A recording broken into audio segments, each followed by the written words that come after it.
Muy grande en ese momento en Estados Unidos, que ya sabéis que es un pueblo muy religioso, es decir, es un pueblo muy religioso donde, no sé si todavía existe, pero donde no se podía poner, cuando llegabas a Nueva York o a Estados Unidos, poner ateo, ¿no? Eso tuvo muchos problemas Luis Buñuel cuando Sí. entró. Tienes que poner cristiano, judío, Pero esta es una y ese de problema tantas. es muy grave. Por ejemplo, hay una escena que es Ahora, si pones musulmán, tampoco te dejan entrar. ¿Eh? Si pones musulmán... Ahora no. Digo yo, Quiero no. decir, pero antes sí, antes te exigían tú pertenecer a una religión. Los Estados Unidos nos admitía no ser religioso, no ser ateo. Y había todo el problema famoso que se planteó mucho, y por eso también tuvo mucha importancia los evangelistas y toda esta serie de sectas y tal, el hecho de las teorías de Darwin, que hasta aparece muy presentemente en la famosa escena del mono. Sí. Y luego cuando le dice a Arthur Kennedy, dice... si Dios hizo el hombre de su mujer semejanza, era un gorila, ¿no? Es decir, ahí hay un planteamiento muy progresista por parte de, yo creo que es una película que está muy viva. Y yo, vuelta a ver, me parece que está muy viva, y me ha gustado incluso mucho más de lo que yo la recordaba. Es decir, no, a mí no me parecía la obra maestra, como creían muchos críticos de Richard Bruce, pero me parece una película realmente muy bien hecha. Yo creo que el mayor interés de la película, vamos, que tiene muchos, para mí es no sé cómo decir, sacarlo del tema puramente religioso. Sí. Y elevarse por encima. Sí, bueno. Es decir, lo que estamos viendo es un caso de histeria colectiva, de manipulación hipócrita, cínica de la sociedad y de los pueblos simples y elementales, y eso se puede dar con la política, con la religión, se puede dar con lo que sea. Y con los deportes, pues lo dice. Lo que no puede ser es quedarse en la pura anécdota de decir, no, esta es una crítica de la manipulación religiosa. No, a mí me parece que la película navega mucho más. Pero que decía, eso solo. decía una cosa contigo, es verdad, es que no solo cambiamos los espectadores, que llega un momento que el aluvión de esas imágenes te produce una extraña sensación hasta a veces como de sentirte mal en ese mundo, porque todos los personajes cambian. Dean Hager, el que parece más sólido al principio, también Cambia constantemente. Cambia. Al personaje maravilloso de la chica al principio, por medio del cual él saca toda la información para luego en el tren, pues la Patty Page, es fantástico ese personaje. Sí. Un personaje que se queda como en un segundo término. Siempre pegado a un cristal. Sí. Entonces, claro, el mundo de ambientes es maravilloso, porque todos los ambientes tienen como electricidad. El periódico, él ha sido periodista y que reproduce un poco los años 20 en Chicago y todo eso, es fantástico, cómo te van quitando la crónica, que sabemos que era verdad, que se iba quitando cada párrafo casi. Eso está muy bien hecho todo. Yo por eso digo... Hay como nerviosismo en toda la película. Por eso decía que... Pero a la vez yo creo, perdona, yo creo que es verdad que está llena de grandes escenas, se pueden contar 15 o 20 grandes escenas, pero luego las escenas de paso que preparan las esas son espléndidas. Eso es lo que le hace que la película tenga una afluencia muy cinematográfica, porque en el fondo es una gran recreación, me parece a mí, de la novela. La novela es mucho más barroca, mucho más violenta, mucho más distendida, mucho más retórica, mucho más todo que la película. Es decir, lo que él hace es una recreación muy como hace casi siempre. Es decir, coge las novelas o las obras desde muy dentro, y desde muy dentro las saca, porque lo que busca justamente es una puesta en escena. Es decir, busca una forma de darla visualmente, cinematográficamente, ¿no? Sobre eso quería yo decir, y a eso me referí al principio en la presentación de la película, que me da la impresión de que lo que nos dice la película nos lo dice visualmente, más que... Porque no hay grandes textos.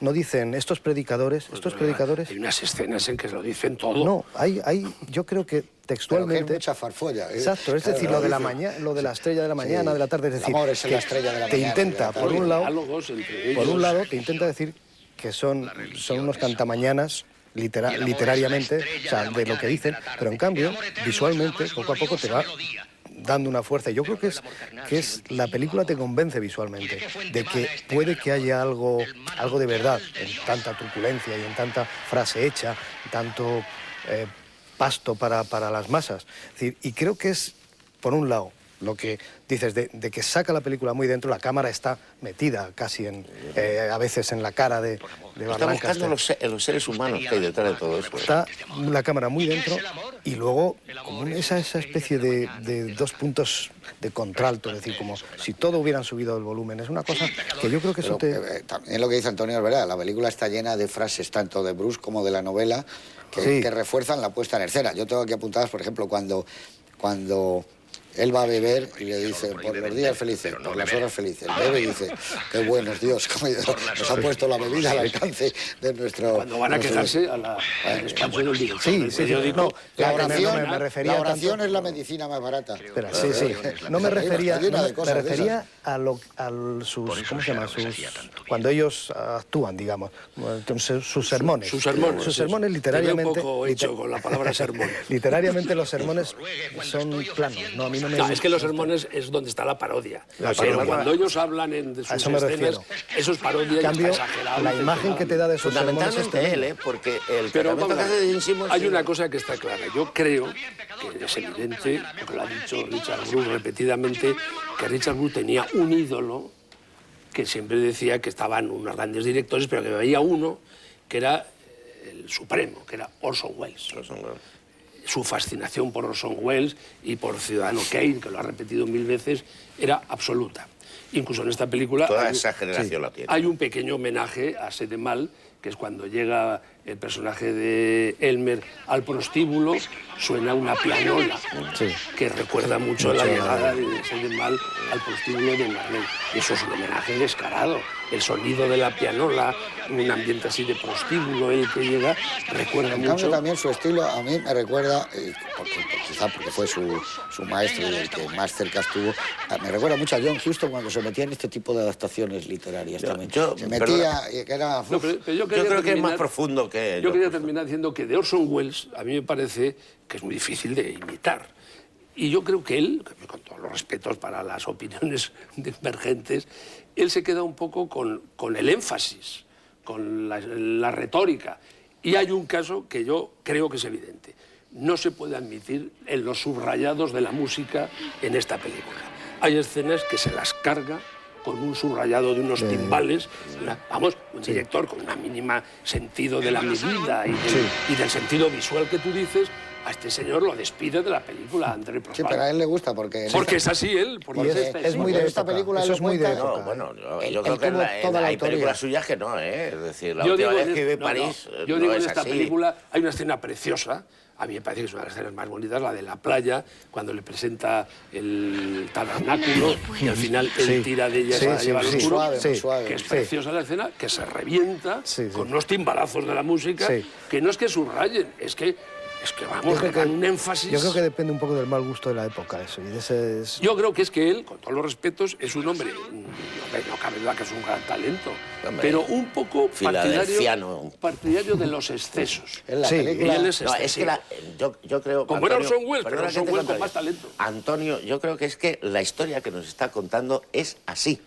Es así de truculenta, es así de exagerada, es así de retórica, es así de pero esa música tenía que ser así también, que es una especie de obertura de una cosa absurda con unos timbales que la ponen en los momentos más inesperados. No te da la impresión... copiando la de Bernstein de La Ley del Silencio. Pero fíjate que en esa escena, yo creo que lo visual a lo que yo me refería es esa especie de él tirando hacia la oscuridad de ella. No, es que no hay que olvidar que el cine es audiovisual. Claro, esa escena cuando termina de una forma está llena de sentido visual esa escena. Tan elegante y se meten en la parte esta oscura. Claro, él va tirando, es decir, está a mí me manera... Vamos, yo cuando veía la película digo, qué bonito es este carpetán. ¡Bum, bum, bum, bum, bum! Digo, ya está el subrayado. Pero lo que no cabe duda es que es una película personal suya, porque él la controló de principio a final y él le prohibieron la última frase de guión y no se la dejaron. En cambio, en Europa no ha habido ningún problema, que es cuando le dice él a Kennedy, nos vemos. Y entonces le dice, nos vemos en el infierno. Eso se quitó. Yo creo que, sin embargo, nos da la impresión de que también hemos hecho una excursión a un sitio. Es decir, eso es lo que a mí me gusta mucho de la película. Yo tengo la sensación de estar hacia finales de los años 20 en plena prohibición de la frase famosa que dice deberían prohibir la bebida. Dice, ya está prohibida. Dice, no, beber. Deberían prohibir beber. Es decir, esa sensación de que estás en un mundo...